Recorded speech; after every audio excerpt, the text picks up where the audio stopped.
Good morning, everybody, and thank you for joining us. We're going to give it just a few more seconds to get things started and have people join us. We're coming to you today to talk about the signers of the open letter of Tennessee businesses against discrimination. And now here we go. There, the viewers are coming on. All right, thank you again for joining us. My name is Joe Woolley. I am the CEO of the Nashville LGBT Chamber of Commerce. We advocate, educate, and connect on behalf of our individual, small business, corporate, and nonprofit members who share the values of promoting equity and diversity in business and society. We have organized an open letter of Tennessee businesses opposed to discrimination for the last 4 years, and we are here today to share with you the signers of the current letter and some comments of those that have signed.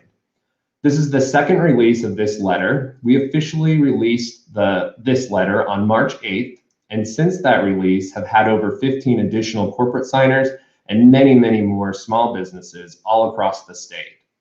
It's important to release it again now and update everyone because of the overwhelming response from the business community against discriminatory bills. Unfortunately, legislators are not listening to businesses or anyone else and continuing to advance discriminatory legislation in the state legislature. We are placing in the comments a list of names of the speakers today with their titles and spellings. Questions, if you're a reporter joining us, questions can be placed in the comment section of any of the streams you are viewing this on. Please identify yourself and your organization and ask your questions at any time. We will then answer them at the end in the Q&A section of the conference today. But you can ask those questions anytime as they come up while the speakers are speaking. So here we are again to release this letter and make this point. Business is making it clear once again that discrimination has no place in Tennessee. After a year like no other, when COVID-19 has ravaged the state and our economy is still in dangerous territory, we are shocked that some state legislators are advancing measures that would divide and discriminate. The business community is louder than ever before, urging our state leadership to focus on rebuilding our economy and to move beyond the politics and division that they're currently in. Only a forward-looking Tennessee will continue to attract the world's best talent and vibrant tourism and entertainment industries that help make this state so special and that help us sustain big and small communities alike. Many legislators have made statements in the last few weeks that they still haven't heard from the business community on this. During testimony, it gets asked quite a bit, or they make those comments. When they make a comment that says they are not hearing from the business community, that's not factual. It's simply not the case. So here we are again, coming to you with a record number of businesses engaged in voicing their opposition to discrimination in the form of this letter. So let's get to the letter. This letter is signed from businesses across the state. From Memphis to Bristol, Clarksville to Chattanooga, Tennessee businesses are constantly and consistently speaking out against discriminatory legislation that harms the state's reputation. We will show the letter now on the screen as I read along some of the main points of this letter. Discriminatory legislation that harms the state's reputation on inclusion and diversity as it relates to our ability to attract, nurture, and retain talent and tourism business. These businesses strongly embrace diversity and inclusion because they want everyone who works for them or does business with them and their families to feel welcome and safe as their authentic selves. Not just at work, but in their daily lives as they participate in their communities. Fairness, equal treatment, and opportunity are central to their values because they care about their employees and the customers they serve. These values also directly affect their bottom lines. Inclusive business practices and communities lead to more productive and engaged employees, better competitiveness for top talent, more creativity, and increased customer satisfaction. This is not me telling you this. Every notable economist will tell you this. On a bipartisan basis, diversity, inclusion, and acceptance is the future of business.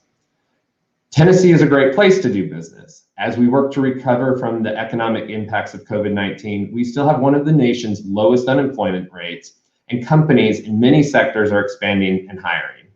Business interest in relocating to this state remains high. Not a week goes by, I say this quite often because it's so true. Not a week goes by that I don't hear from a company that is looking to move to Tennessee, but they are reaching out to me to speak or to ask questions on how inclusive of a place this is, and if their LGBT employees and the employees of their family members that are LGBT will feel safe. Tennesseans continue to build thriving sports, tourist, and convention businesses across the state. Our economy is proof that our business-friendly legislative agenda is the right approach and one that benefits all of the state's citizens. So with that, we ask again that lawmakers not continue to pursue legislation that would target or exclude LGBT people of all ages. Regardless of the intention of such legislation, its impact will be to harm LGBT people, including kids. And that harm, in turn, will hurt our business competitiveness. We need our visitors and workers and their families, including any transgender members of their families, to feel welcome and safe. Any movement of these exclusionary bills in particular is particularly troubling while we are dealing with so many other workforce issues and economic concerns amidst the COVID-19 crisis and beyond. So that's the essence of the letter. And since we released it on March 8th, unfortunately, things have continued to move forward. The House and Senate passed the Anti-Transgender Student Athlete Bill, and Governor Lee signed it into law. We became the third state to sign such legislation and pass legislation like that. But we're not done there, and we have been ringing the alarm, voicing the concern because of just the historic nature of where we stand with discriminatory legislation. We have seen 9 other anti-LGBT bills move forward through the committees in the House and the Senate.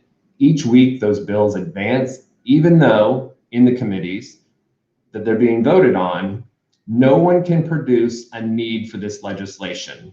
It is said that it's legislation addressing things that could be a problem. They've said it themselves, it's clear. This legislation is in search of a problem.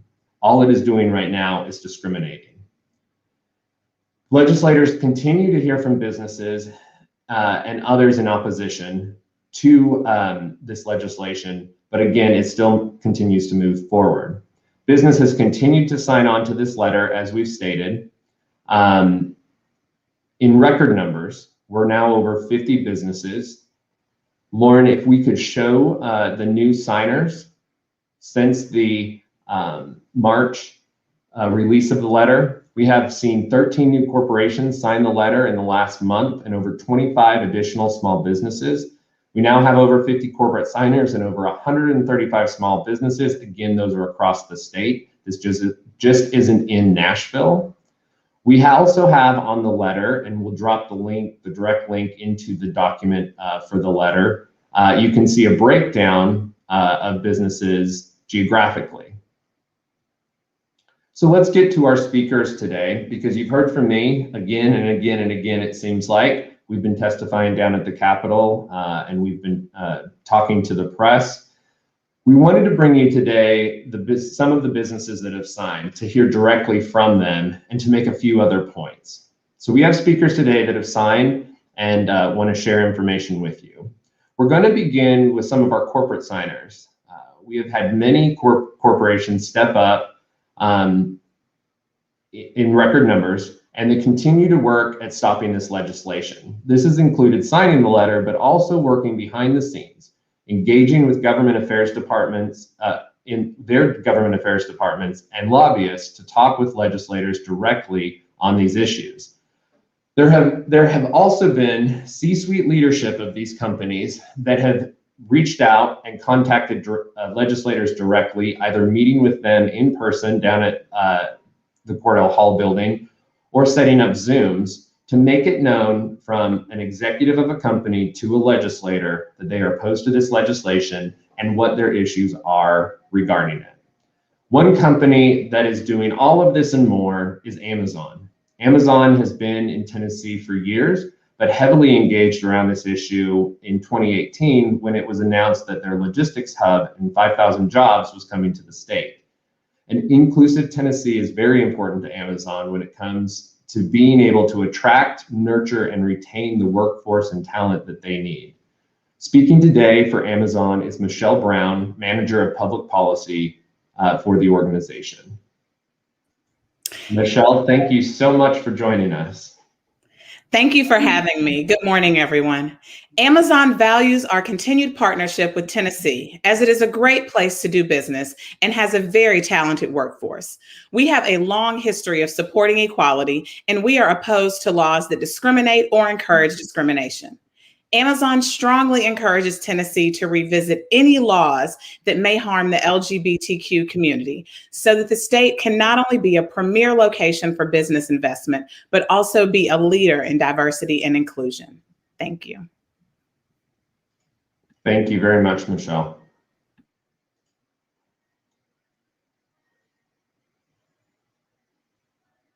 Sorry. Now we'll hear from a longtime Tennessee business, Dell Technologies. Dell has diversity and inclusion at its core as a company, and they are committed to supporting their employees in a number of ways. And this, especially in being able to bring their whole self to the workplace. They are active in helping team members speak out and speak out and lobby legislators directly. They have a great program doing that, and they've been very active in speaking out. Joining us today from Dell is Nikki Gibson, who is Compliance Consultant and Site Director. Good morning, Nikki. Thank you for joining us. Good morning, Joe, and thank you for having me.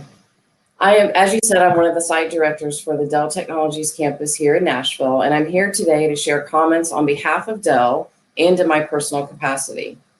Dell Technologies has been a proud member of the Nashville LGBT Chamber of Commerce since 2011, and we're honored to be a part of the first companies to sign this year's open letter opposing discrimination against LGBTQ Tennesseans.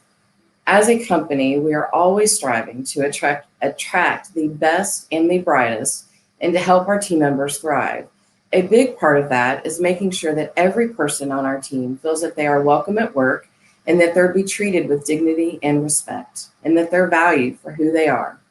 That's something that we've worked hard on for many years.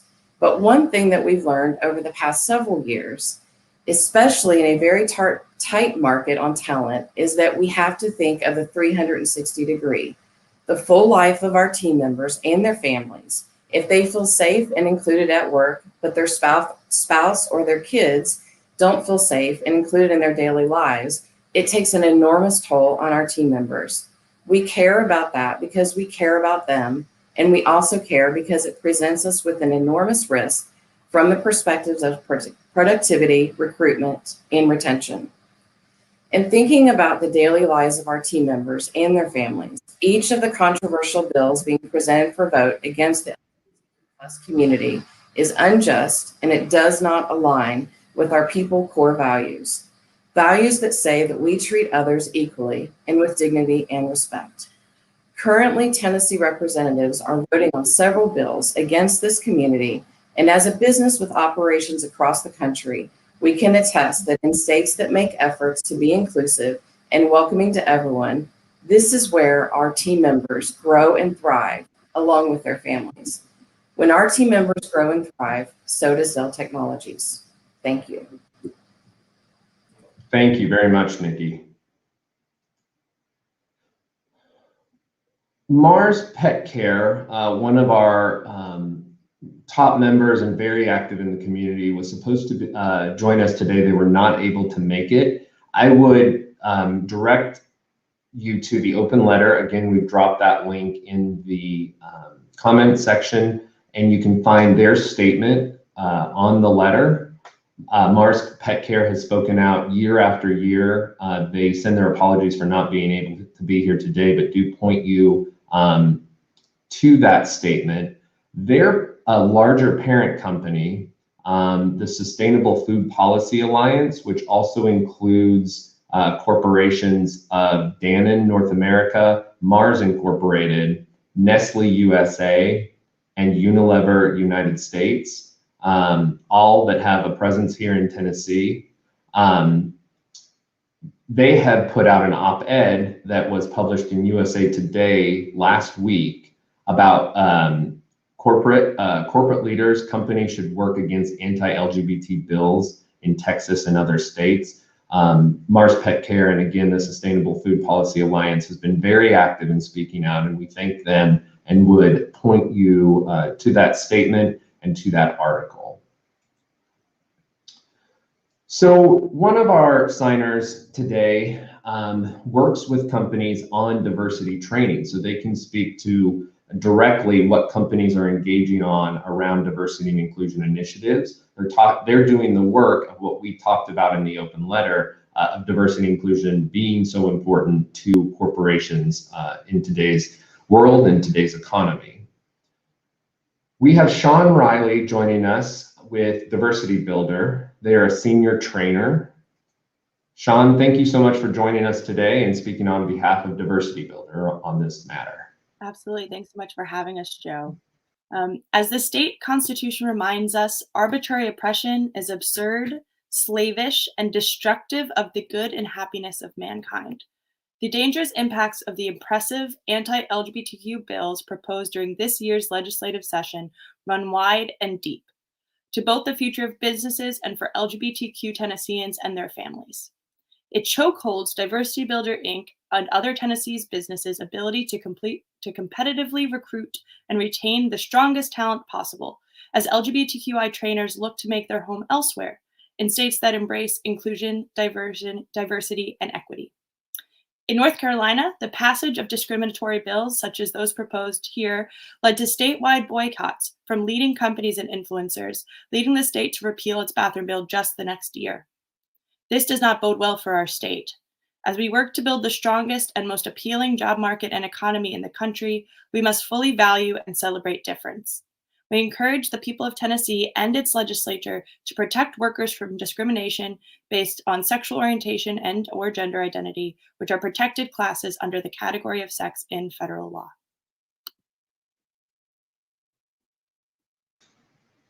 Thank you so much, Sean.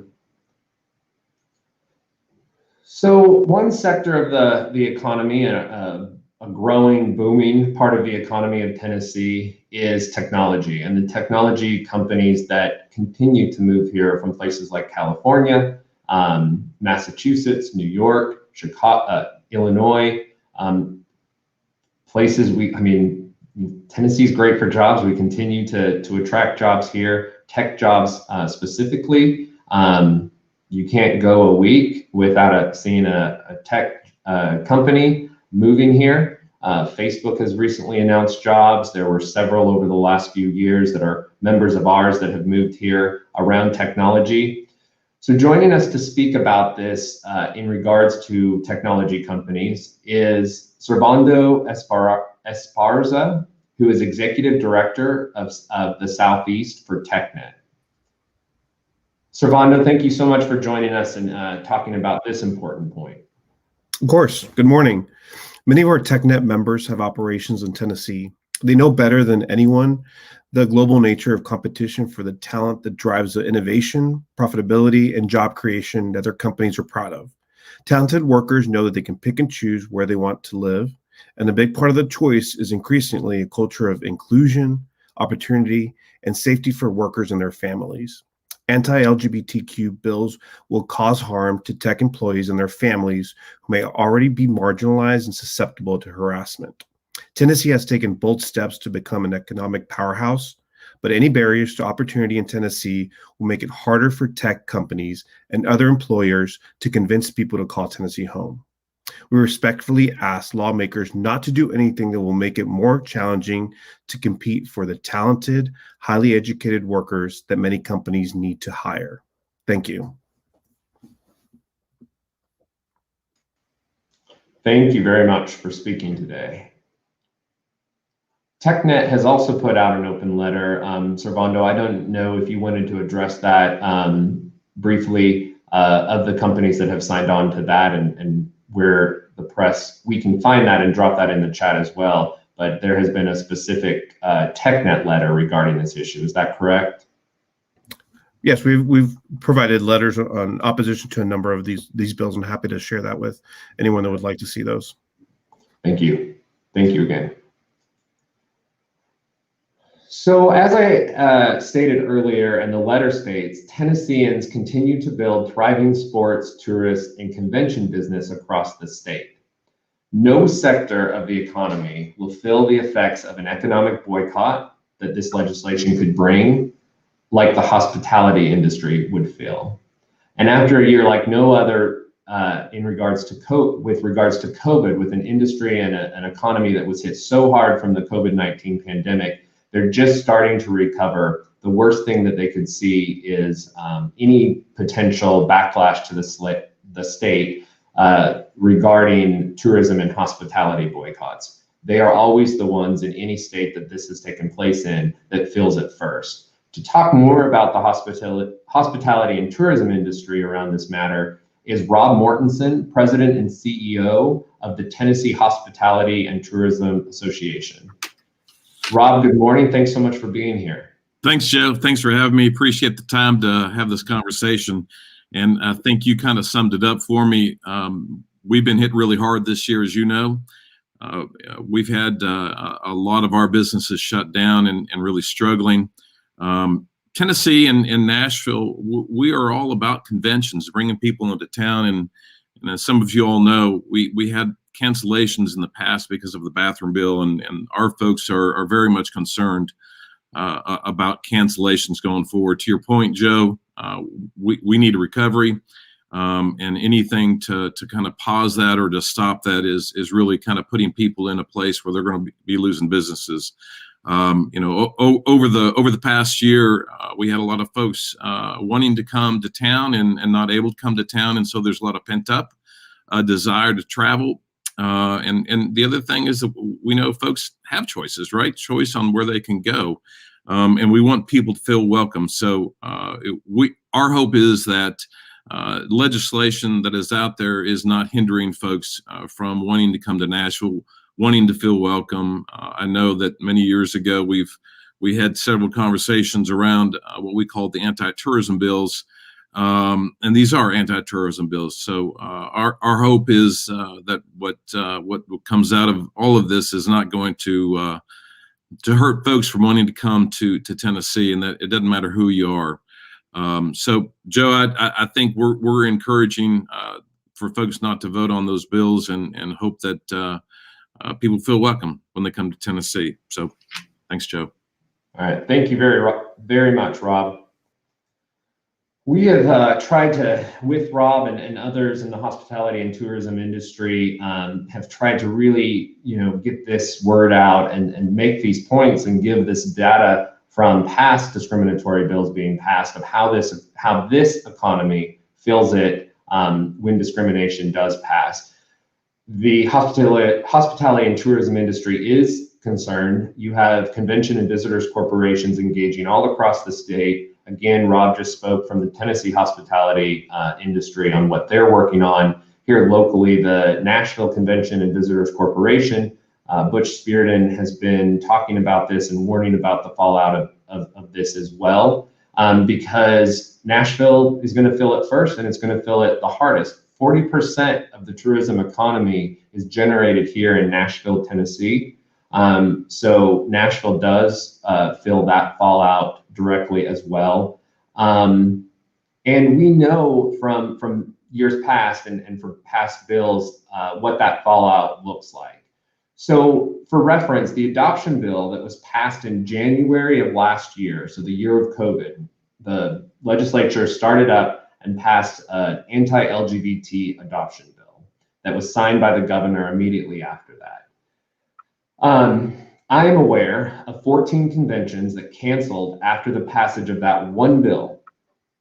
I wrote 7 letters to groups asking them to keep their reservations and come to Tennessee. While we warn of the fallout against discriminatory legislation, we immediately changed to trying to stop that fallout to protect and help our members and our state. COVID-19 and the shutdown again has canceled all conventions last year, and the full extent of that bill's passage and fallout was not able to be tracked due to COVID. We know that the NFL, FIFA, and the NCAA all have issues with these bills.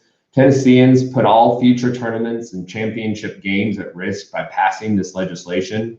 That means the NFL draft, a great event for Nashville and for Tennessee, potentially a Super Bowl in the future, wouldn't happen. The 2026 World Cup might not happen if they pass this legislation.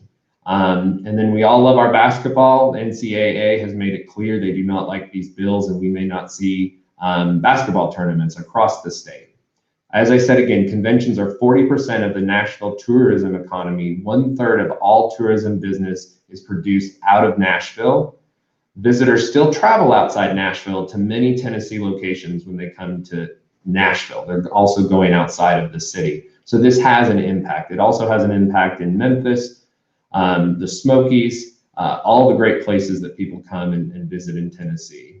We have other data that we can share with the press regarding fallout in tourism with past bills, specifically the counseling law passed in 2016, and then as well as some additional impact to the economy regarding COVID, just to make this case of how hard tourism and hospitality has been hurt. And then again, we've talked a lot about these boycotts, and some other speakers will be making that as well. We frame this with the North Carolina HB3, or the bathroom bill, where an estimated $3.76 billion of losses from events in tourism and other boycotts came to that state after they passed discriminatory legislation. To talk more, oh, I'm sorry, I got ahead of myself. One of the interesting things that has come up in regards to this legislation in another area of the economy that we weren't aware of until this year, when transgender individuals are clearly the ones that are under attack, as they have been with past discriminatory legislation. But this year, transgender individuals are clearly the target.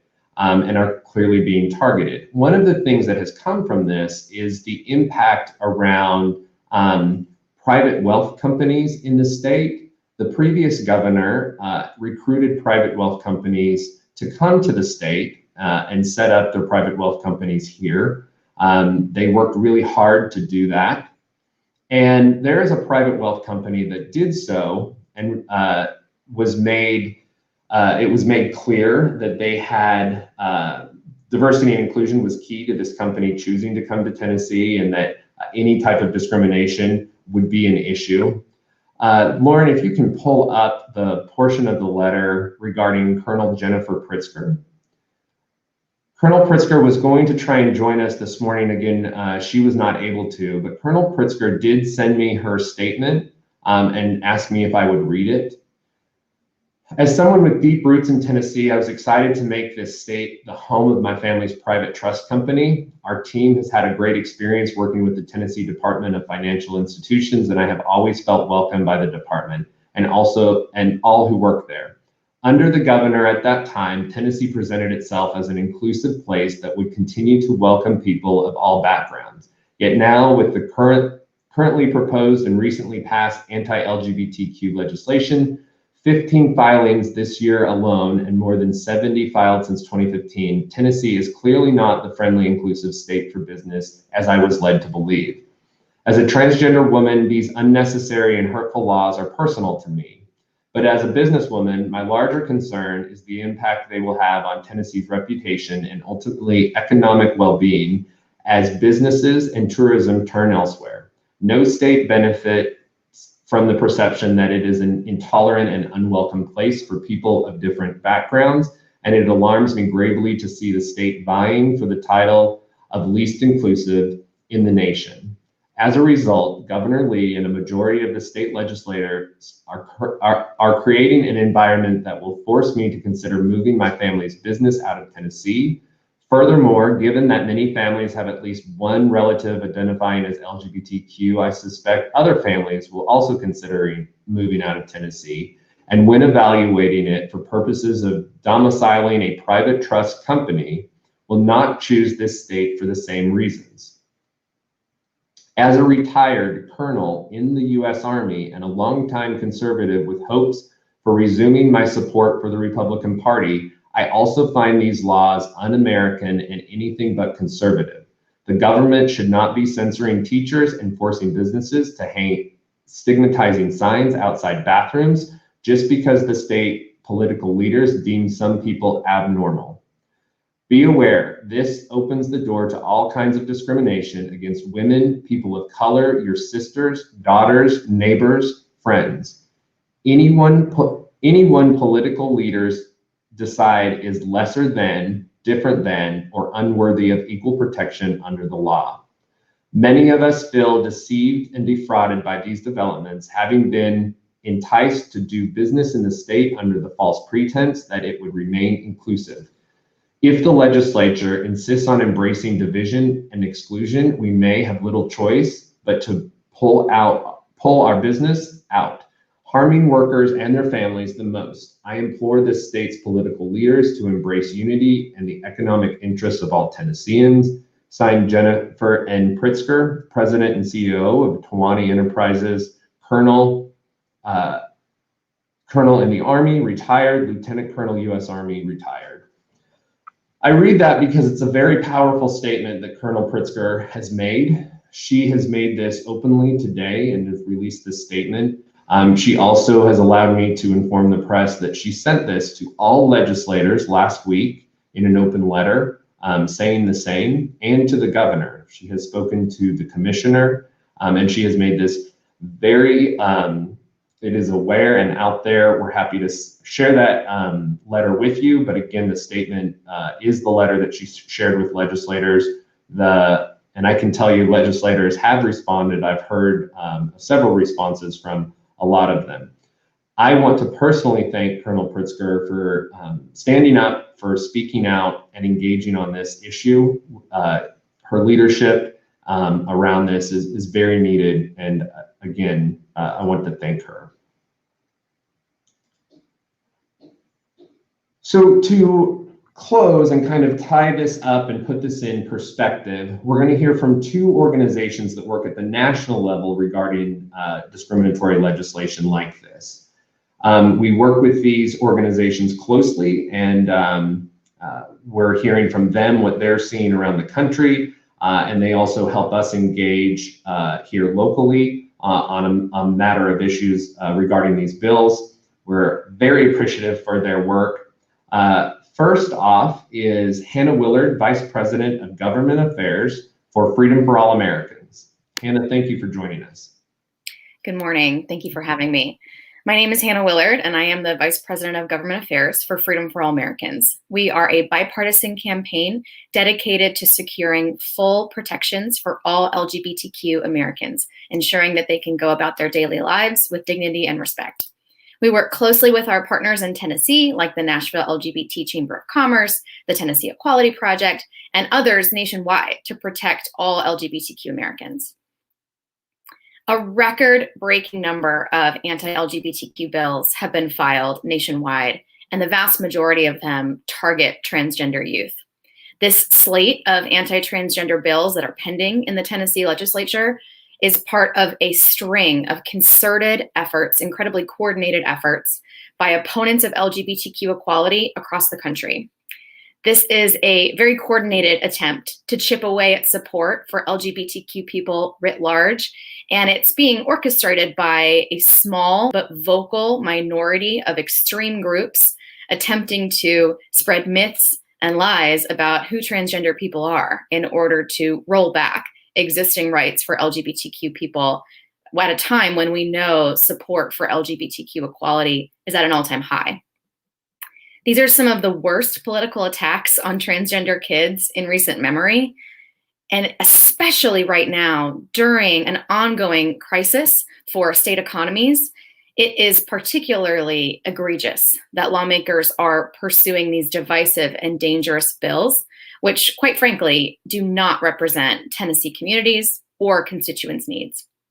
It's unconscionable that lawmakers would prioritize these bills as our nation is struggling to restore our economy, recover from a pandemic, get people healthy and vaccinated, and create more jobs. Bans on transgender young people participating in sports are now in place in Mississippi, Arkansas, South Dakota, and Tennessee, as we know. These bans join an existing ban, which was signed by the Idaho governor last year, although it was swiftly halted by a federal judge because of the harm it was likely to cause. We recently saw a horrific bill pass in Arkansas, which bans affirming care for transgender youth, despite very heartfelt opposition by Governor Asa Hutchinson of Arkansas. Similar legislation is currently under consideration here in Tennessee. All of these bills harm transgender kids and are similar, as I said, to bills that are currently under consideration in Tennessee. To be clear, businesses are speaking out against these discriminatory bills because of the economic costs, which could be massive. And those economic costs stem directly from the very real human costs of these bills. These pieces of legislation cause trauma to families and cast the state in a negative light. And as you've heard today, they create real problems for businesses in terms of talent and tourism, because they create an environment in which not everyone feels safe and welcome. I'm not transgender myself, but as an ally, it's heartbreaking to watch a community that is already vulnerable to so much harassment and abuse be singled out yet again. Some people may not understand what it means to be transgender, and I get that. Not everyone has had a chance to meet a transgender person personally. But what's important to remember is that transgender youth want the same things as all other young people, to be treated fairly, with dignity and respect. We don't have to understand everything about each other in order to agree that everyone deserves to be treated fairly and with compassion. These bills do the exact opposite. Tennessee lawmakers must heed the warnings of the business community and also think about what they would want for their own children. I urge the Tennessee legislature to vote with their hearts and with the future of the state economy in mind. They must reject these cruel proposals. Thank you. Thank you so much, Hannah. We're also now going to hear from the Human Rights Campaign, Catherine Oakley, who is the State Legislative Director and Senior Counsel. Kate, thanks so much for joining us. Thank you for having me. Thank you, and thank you to all of the panelists who have gone before. What I want to address today is just putting what's happening in Tennessee in context in terms of just how outrageous the attacks that Tennessee is making on LGBTQ people, and in particular on transgender youth. I want to put the outrage of these bills in context. As Hannah said, it's possible that most people don't know a transgender person, or many people don't know a transgender person. And one of the things that we are seeing throughout the country this year are sustained and really horrible attacks on trans youth. I'm going to talk more about that in a minute. And I'm also going to highlight, as Hannah mentioned, that this has been an onslaught of anti-LGBTQ legislation across the country this year, with more than 225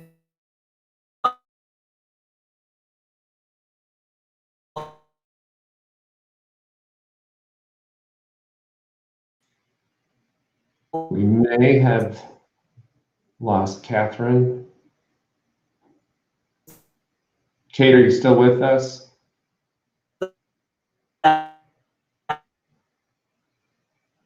We are going to work to see if her internet comes back, and what she was moving into. I'm just checking if she is still in the stream. Kate, are you still there? I am. Can you hear me now? I can hear you now. Yeah, we lost you for a few seconds. We lost you right after you were just starting to get specific on Tennessee bills. Yes. And I think probably my outrage overwhelmed the internet. Well, I'd love to have you start again. That's fine. And look, Tennessee has been an innovator on anti-LGBTQ legislation. That has been true over the course of the last several years, as we've seen sort of this revitalization of attacks on the LGBTQ community. And the example of what happened in North Carolina with HB2 does appear to have permeated what's happening in the Tennessee legislature, at least some. It's not keeping bad bills from being introduced, but the vast majority of the bills that have been introduced have not then passed into law. It appears that legislators this year are perhaps less afraid of what's happened in North Carolina this year than they have been previously. And I think what you've heard from other folks today and from all of the strong business opposition to these bills is that there's really no cause to be less afraid now than they've ever been before. And what I want to do is put what's happening in Tennessee in context with what we're seeing across the country. We're seeing more than 225 anti-LGBTQ bills introduced across the country. More than half of those, more than 100, are specifically anti-transgender. Tennessee has 20 anti-LGBTQ bills, which is close to 10% of all of the anti-LGBTQ bills that we're seeing across the country. And I mentioned that Tennessee has been an innovator. The bills that we're seeing in Tennessee are outrageous. They are extreme. They are truly beyond the pale. As some of the other states that have been introducing legislation this year have, Tennessee considered an anti-trans sports bill, which it has already passed into law. It's also following the trend of states that are considering banning access to medical care for transgender youth. One of these bills has already passed this year in Arkansas over the governor's veto. Let me just put that governor into context. He's already signed 3 other pieces of anti-LGBTQ legislation and is likely to sign more in coming days. This is not somebody who's an ally of the LGBTQ community, but that bill was so outrageous that it was even too extreme for him. That bill, I think, should make everybody stop and take notice, which is it would absolutely prevent trans youth from accessing age-appropriate, medically necessary, best practice, life-saving care for transgender youth. When we're talking about the business case, if you have folks who work for you who have trans kids, they will be forced to choose between living someplace their kids can get the care that they need and living in Tennessee. The end. This is not optional. This is not, it's not like great to have if you can. For many kids, this care will save their life. And the idea that it is being taken away by a legislature is truly, truly outrageous. We're also going back to some old classics this year in Tennessee. We have some marriage-related legislation. We have some curriculum content because schools shouldn't be able to talk about LGBTQ youth or LGBTQ people at all, apparently. And we also have legislation that is so old, it is new again, with pieces of legislation related to who can use what bathroom. This is not legislation that's just being introduced and not going anywhere. The bathroom bill, there are 2 bathroom bills. One that's about students. This is in violation of case law that has found that prohibiting students from using the restroom consistent with their gender identity is a violation of not only Title IX, but also the United States Constitution. There's also a brand new, innovative business bathroom bill that we have never seen anywhere else in the country that mandates exactly how horrifying a sign needs to be. It has to be red, it has to be yellow, it has to have caps, it has to use offensive and transphobic language, and that has to be posted outside of a bathroom so that people understand that there's a possibility that somewhere, sometime, a transgender person may have used that restroom consistent with their gender identity. This slate of hate is so outrageous that it is completely and totally beyond the pale. And I think it's important that people understand that this legislation would have a true impact on people's lives. It would have a true impact on the life and health of trans youth. It would absolutely prevent parents of trans youth from being able to continue to live in Tennessee where their kids are not able to access medical care they need. It is an absolute outrage. The discrimination inherent in all of these bills is an absolute outrage.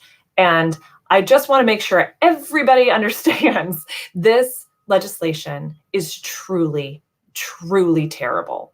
This is not better than discriminatory legislation that's been pushed in other states. Tennessee is in a race to the bottom, and shame on Tennessee for even being part of the race.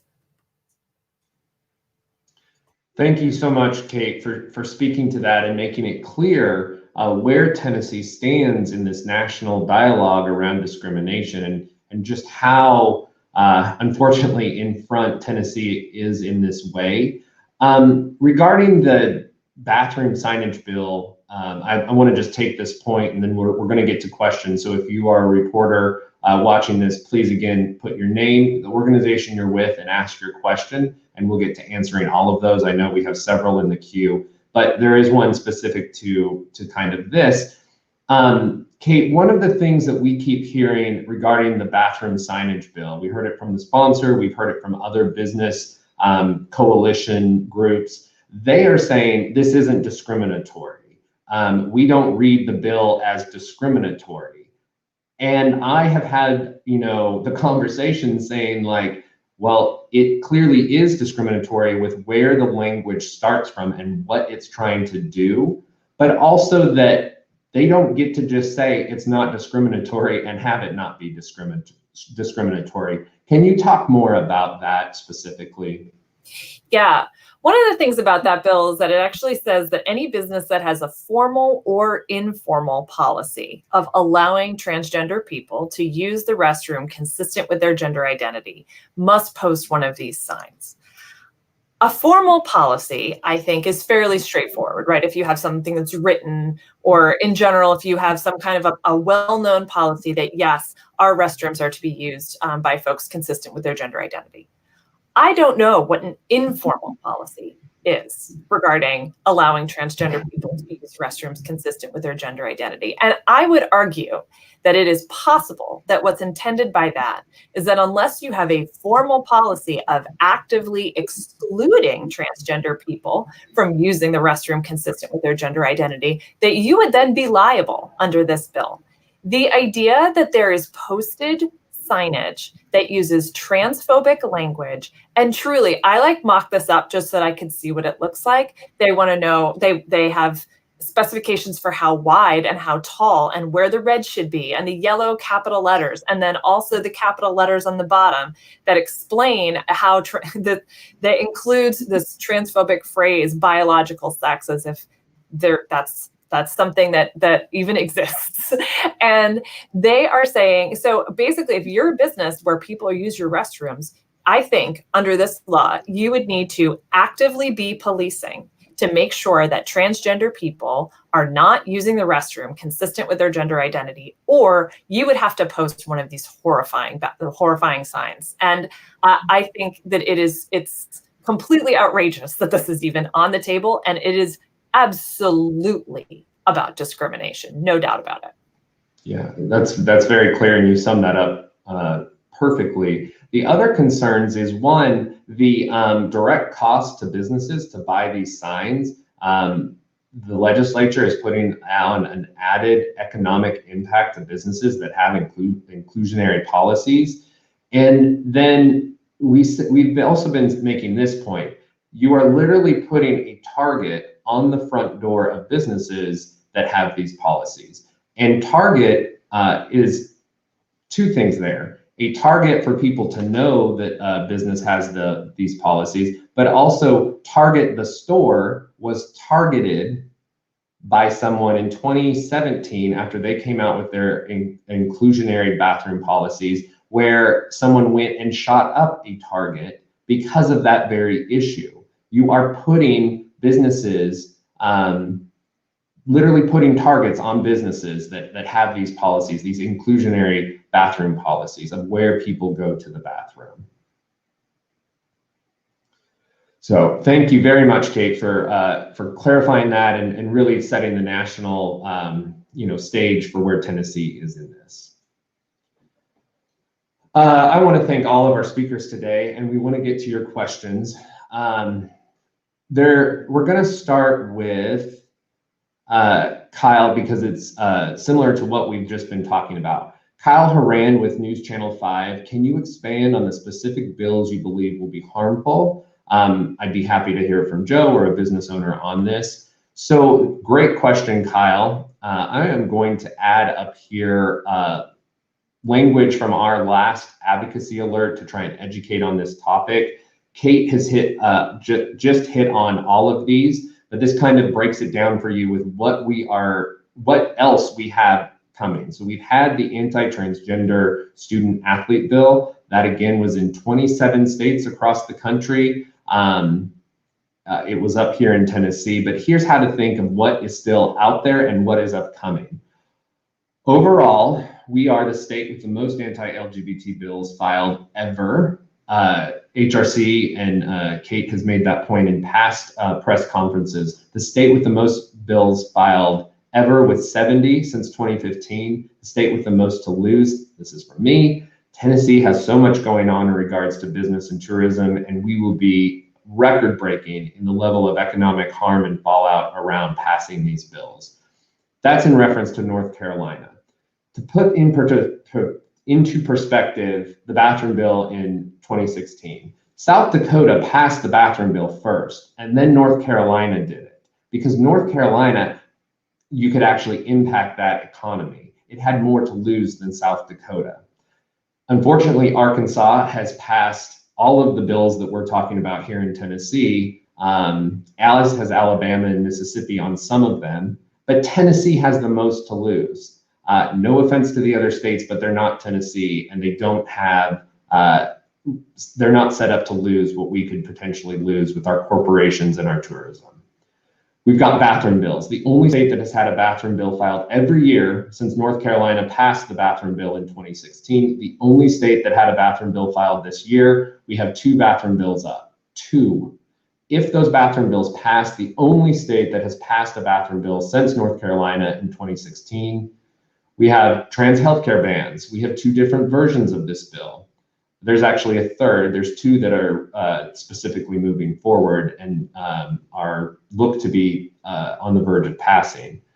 The state with the most impactful trans healthcare ban, that can be argued, but ours is horrible, as Kate has pointed out, and will have an immediate and hard effect on the transgender youth that it is targeting. It puts criminal penalties for parents and doctors that seek to help trans youth. The other bill sets up a commission of sorts that allow access to hormones. And then again, this has been in the press a lot over the last few weeks, censoring and silencing LGBT education and voices in schools. There are 2 bills that stop anything related to LGBT people from being taught in schools. One bill removes and prohibits a person's sexual orientation or gender identity to be brought up in teaching and stops work from LGBT authors from being read or performed. The other bill allows their parents to opt out their children from being taught anything related to LGBT people. I was asking in an interview what I thought about that in response to the sponsor of that bill saying that that is an issue that should be taught at home and parents should be able to opt out their child from being taught about that. My response to that is, where does it stop? Where does it stop where you can opt out being taught about different things? Is it Black history next? Is it about the Jewish faith or the Islamic faith? Do we just teach what the majority finds all right or what the legislature deems appropriate, and you can opt your child out from being taught anything else and those things are taught at home? Once again, LGBT people are being targeted as the marginalized community they are because they're easy targets. That is what these bills do. And specifically, most of the bills target our transgender brothers and sisters, our transgender siblings, because they are the marginalized of the marginalized and they are a minority where it has been brought up already. A lot of people don't know trans individuals, and there's a lot of misinformation and uneducation about trans individuals. And we have to start educating more on that issue. And that, again, is why it is so important to have figures like Colonel Pritzker, who spoke out today in the letter, come forward. Let's get to more questions. I'm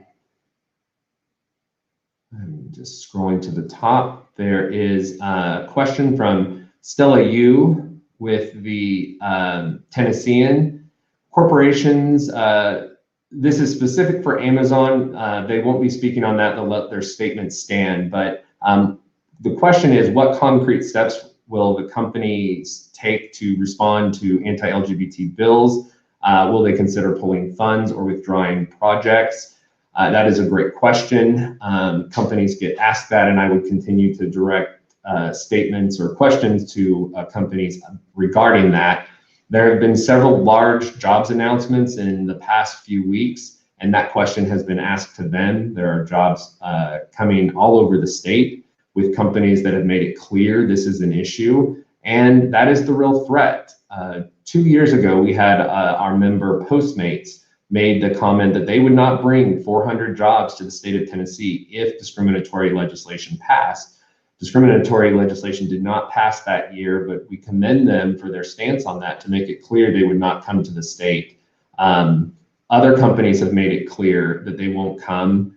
Now that companies are here, they work actively to stop this from happening because they are invested in the state. But that's the real threat. And that is where North Carolina saw such an impact with companies coming to North Carolina and then deciding not to. Specifically, the PayPal, 400 jobs of PayPal that went elsewhere because of the bathroom bill passing. We are playing with fire to see if companies actually don't come here because of that issue. So we're playing with fire as in pass the bill and then they make that decision. Let's not pass the bill and even take that chance. There are big jobs numbers, there are big jobs announcements that will continue in Tennessee. Let's not put any of those in jeopardy by passing this legislation. Jonathan Matisse with the Associated Press asked, have any professional sports teams or leagues or the NCAA indicated that they might pull events from Tennessee due to the legislation advancing? I think we spoke to that. Rob has spoken to that, and I spoke to that in my comments of the impact on tourism and hospitality. The NFL, NCAA, and FIFA have made it clear they do not like this legislation. They have not officially come out and said they would stop any sports from being played there, but I know it is a major thing that FIFA is looking at for the 2026 World Cup. I think it is what stopped this legislation in Georgia and Florida, who are also bidding for World Cup games. I think we can bring in Hannah has signaled that she can answer part of that. Hannah? Sure, absolutely. The NCAA has made crystal clear that they oppose these pieces of legislation that ban transgender young people from participating in sports. They run counter to the NCAA's values of diversity and inclusion and creating a safe environment for youth athletes. They conflict with the NCAA's core values, and the president of the board of directors just reiterated that statement quite recently in a letter that he published last week. So he did reinforce NCAA's commitment to hosting championships in locations free of discrimination. The Board of Governors met on Friday, and we expect that they'll hold a vote soon about concrete actions that they're going to take. It is worth noting that there were no games in Idaho after legislation passed there banning transgender youth from participating in sports. And that legislation, it was HB 500 that passed in Idaho last year. It was swiftly halted by a federal judge with a preliminary injunction because of the harm it was likely to cause. That underlying bill is still awaiting a further hearing. That preliminary injunction is being appealed to the Ninth Circuit, but it is crystal clear that as the only bill that became law last year, the judge wrote in his opinion that it was likely that he would find it to be unconstitutional. The NCAA responded that they did not approve of that bill either. They opposed it. It ran counter to their core values, and so they've continued to maintain that position. Thank you for answering that. Hannah, while I have you on, I wanted to circle back to the previous question from Stella with the Tennessean regarding companies. Let's see, I'm going to find the question to make sure I'm getting it right. How companies are responding to discriminatory legislation, anti-LGBTQ bills specifically. Would they consider pulling campaign funds or withdrawing projects? We are seeing this on a national level right now with the reaction, with corporate America reacting to the voting law in Georgia, which is similar to how companies started to engage around discriminatory legislation. There are a lot of similarities. What I have been struck by this year specifically in Tennessee is legislators telling businesses openly, be quiet, stay out of politics. I don't want to hear from you on this issue.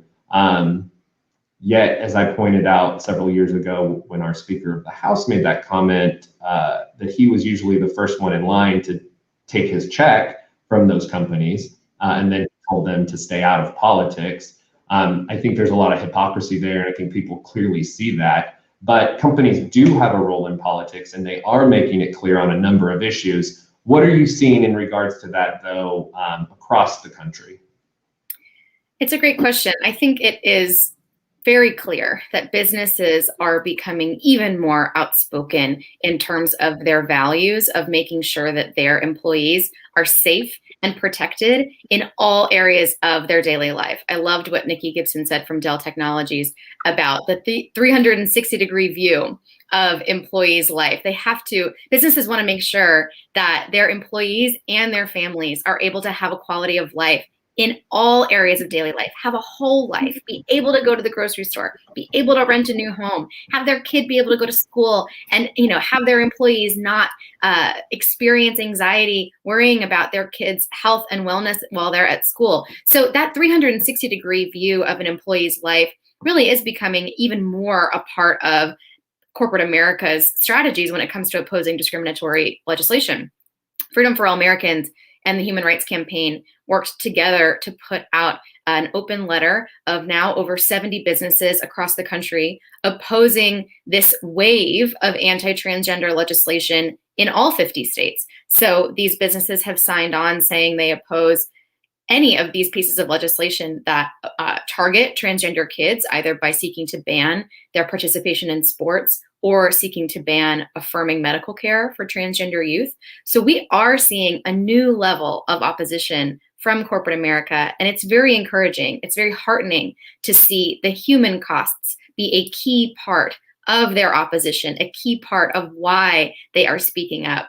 I think it really is going to be important for lawmakers to keep in mind that they put all of these future conventions, professional sporting events, tourism revenue, they're putting all of that at risk at this moment when state economies are particularly fragile.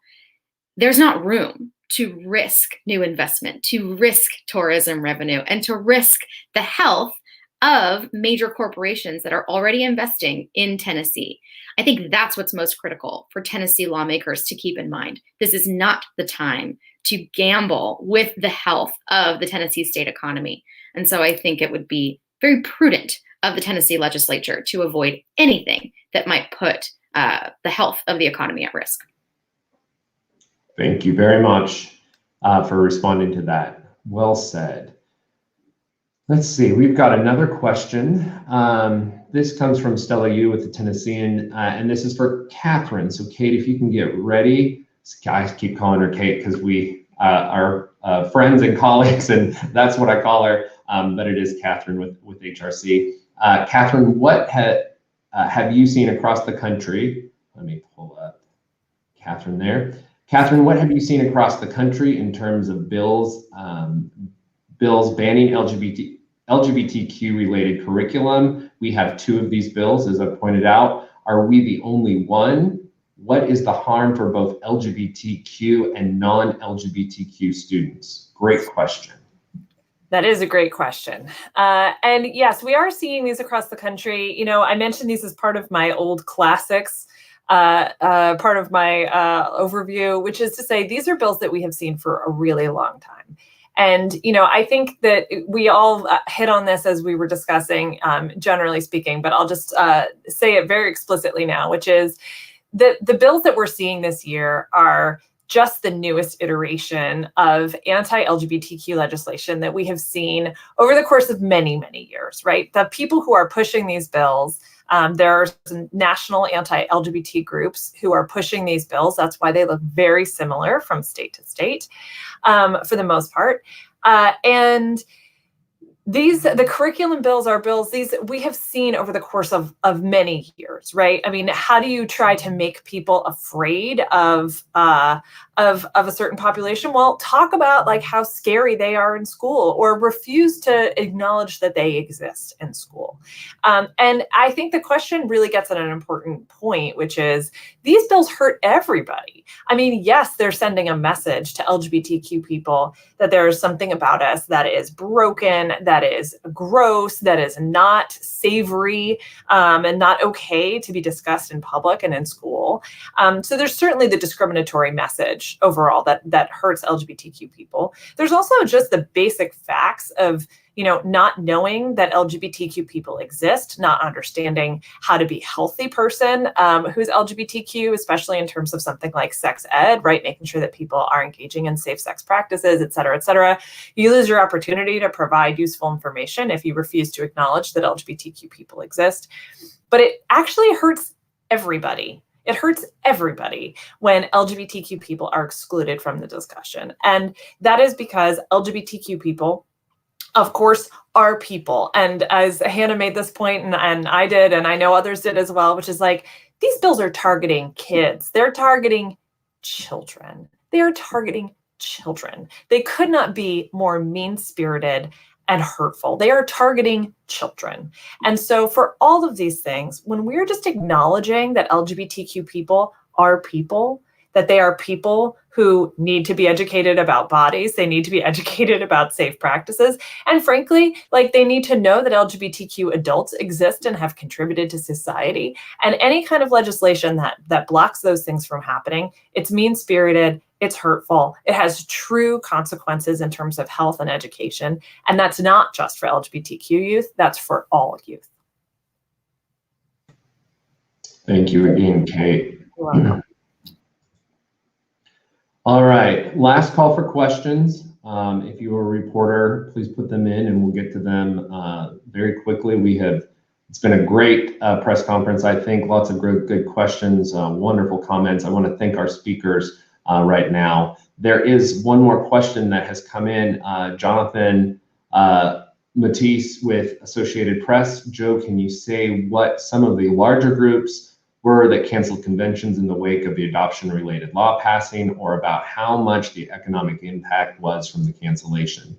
Wonderful question. I am also aware of 3 conventions that are in the process of pulling out of the state of Tennessee right now due to the anti-transgender student-athlete bill passing, being signed by Governor Lee 3 weeks ago now. They are currently working on details to announce the cancellation of that. They reached out as soon as the bill was signed, saying, we're out. I have testified to this in front of legislators, and I want to make it official and get these names out there. There are a lot of people asking about that. There's a lot that goes into canceling conventions, and they're currently working on all of that. Technically, there are riders in contracts for conventions. They were put in after the North Carolina bathroom bill. All conventions, basically, if discriminatory legislation passes, they can pull out of a state with no impact. And there are 3 that are using that now with the anti-transgender athlete bill that was signed. In respect to that, Nashville is it. We are top of the charts for convention and tourism and conventions coming here. Every city that we compete with is loving that this legislation is in front of legislators. It's being talked about because it takes Nashville down. It harms our ability. It harms every convention in the state, every other tourism organization in the state. It harms their ability to get these conventions to come there. So I'm aware of 3 that are in the works. We will announce those as soon as they are official. We are working to stop them because we don't want to lose that business, but I know that this bill had an immediate effect. To go back to what we really can see, and we have hard numbers for, you go back to 2016 in Tennessee, again, a very different tourism economy 5 years ago. But that was when the counseling law, the discriminatory right to refuse counseling law was passed in 2016. Impact of groups that were definite and canceled due to the counseling bill: 3 bookings, almost 7,000 room nights, $3.4 million in direct spending. Impact of groups that were in lead status but chose a different destination due to counseling bill: 11 bookings, 116,000 room nights, and $66.4 million in direct visitor spending. And impact of groups that won't even send us leads anymore due to the counseling bill and other discriminatory legislation: unknown. And I think those 3 things, I'm going to drop that in the chat so you have them, is how we can look at the fallout of this. You have those that are already confirmed and coming and they pull out. You have those that are looking to come and are in the planning process. They haven't announced yet, but they pull out. And then there are people that won't even consider Tennessee anymore. And I think you can look at that with conventions and tourism, but you can also look at it with economic community development, with jobs moving to the state. We have jobs announcements at every stage of those. The ones that don't even consider us, we can't even track. The ones that are in either one of those other 2 stages, we can track, and we know that we lost that business, we lost those jobs because of that reason, because of discrimination, because of a self-inflicted wound that the state put upon itself. These legislators, they call themselves pro-business Republicans, are the ones passing this legislation and harming the state's economy, harming the state's image in the rest of the country as a welcoming and inclusive place to do business, to move your company. Again, we're great in so many other areas when it comes to business and the economy and policies, but this one, we couldn't be more wrong. We've shared that. There's also, I can send you additional tourism data. We'll share that with you in the links.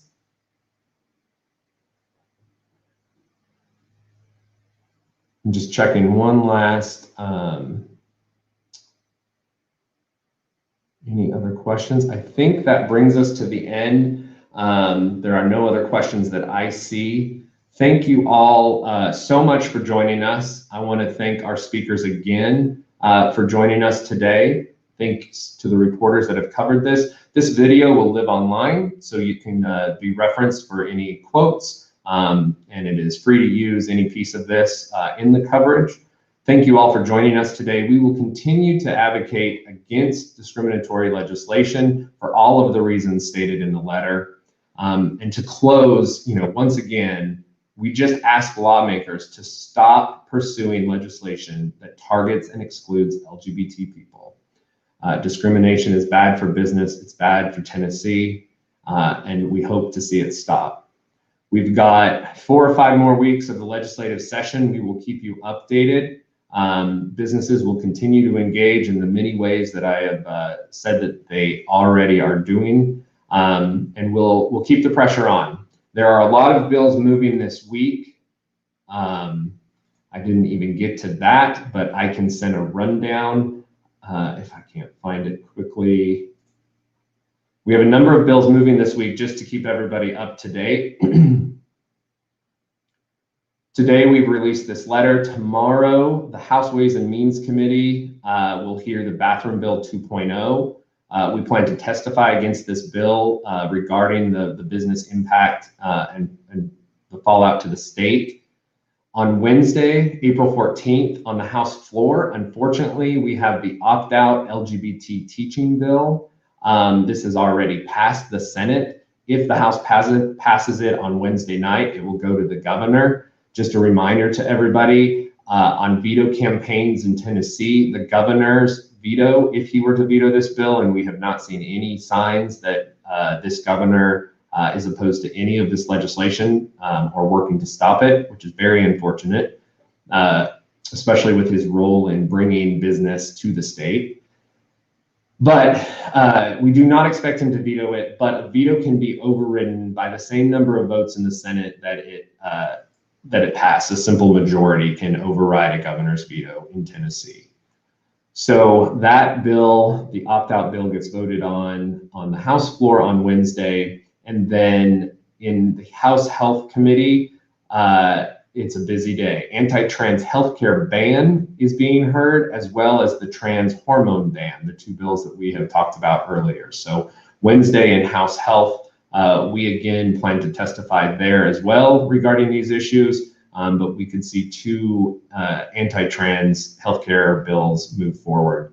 We are asking everybody to engage. We thank the businesses, and that's what we're doing here. But if you're an individual and you would like to engage, the Tennessee Equality Project are incredible partners in all of this. The Grassroots LGBT organization has several direct action campaigns that you can take advantage of. We will drop the link to those in the comments, and you can follow our socials. We'll share those as well there.